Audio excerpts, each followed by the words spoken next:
बिहार विधानसभा चुनाव के पहले चरण के लिए नामांकन का आज आखिरी दिन है, लेकिन महागठबंधन अपनी सीट बंटवारे की व्यवस्था को लेकर संघर्ष कर रहा है, जिससे इसकी एकता और समन्वय पर गंभीर संदेह पैदा हो रहा है। ऐसा लग रहा है कि महागठबंधन टूटने के कगार पर पहुंच गया है।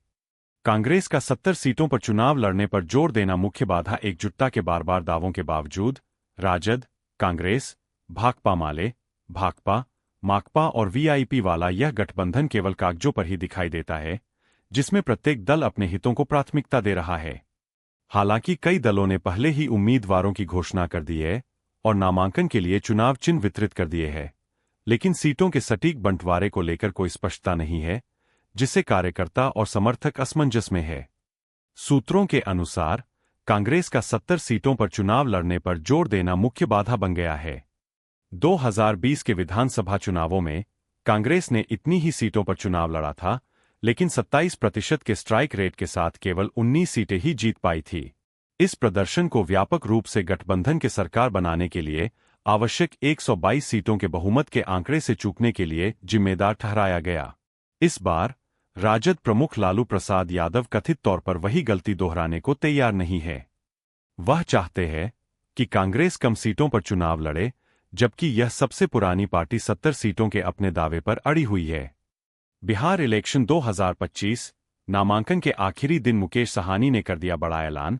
सियासत में मचा हड़कंप, कई दिनों की चर्चा के बाद भी कोई सहमति नहीं। महागठबंधन के प्रमुख नेताओं तेजस्वी यादव, दीपांकर भट्टाचार्य और मुकेश सहनी ने सीट बंटवारे के फॉर्मूले को अंतिम रूप देने के लिए दिल्ली में कांग्रेस नेताओं के साथ कई दौर की बातचीत की। हालांकि कई दिनों की चर्चा के बाद भी कोई सहमति नहीं बन पाई।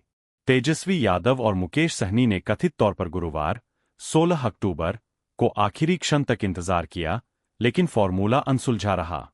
मुकेश सहनी के नेतृत्व वाली विकासशील इंसान पार्टी वीआईपी एक और बड़ी चुनौती बनकर उभरी। शुरुआत में 60 सीटों और एक उपमुख्यमंत्री पद की मांग करने वाले सहनी ने अपनी मांग पहले घटाकर 30 और बाद में 18 कर दी। बिहार इलेक्शन दरभंगा जिले की जाले विधानसभा सीट इस बार बिहार की राजनीति में एक बड़ा सियासी विवाद बनकर उभरी है। यह सीट न केवल कांग्रेस और राजद आरजेडी के बीच टकराव की वजह बनी, बल्कि महागठबंधन की आंतरिक खींचतान की मिसाल भी पेश कर रही है।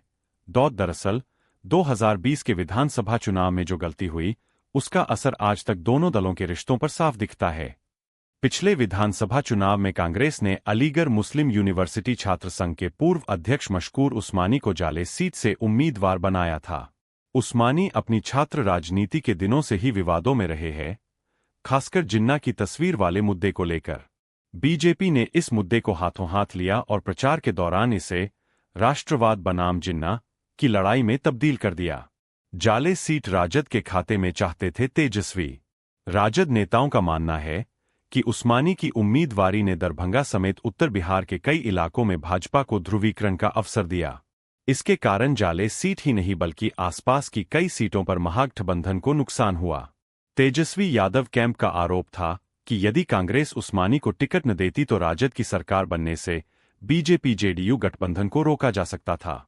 अब 2025 के विधानसभा चुनाव की तैयारी के बीच जाले की सीट एक बार फिर चर्चा में है। तेजस्वी यादव इस सीट को अपनी पार्टी यानी राजद के खाते में चाहते थे। उनका मानना था कि पिछले अनुभवों को देखते हुए यह सीट राजद के उम्मीदवार के हाथ में होनी चाहिए, लेकिन कांग्रेस इस सीट को छोड़ने को तैयार नहीं थी।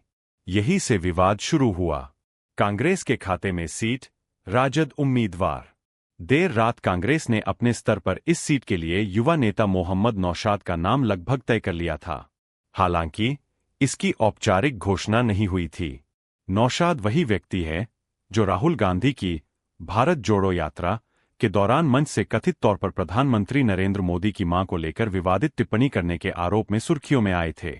इस मामले में पुलिस जांच भी चल रही थी और बीजेपी ने इस घटना को कांग्रेस और महागठबंधन दोनों के खिलाफ बड़े सियासी हथियार के रूप में इस्तेमाल किया। जैसे ही पार्टी के कुछ वरिष्ठ नेताओं को नौशाद के नाम की भनक लगी, कांग्रेस के अंदर बगावत शुरू हो गई। कई नेताओं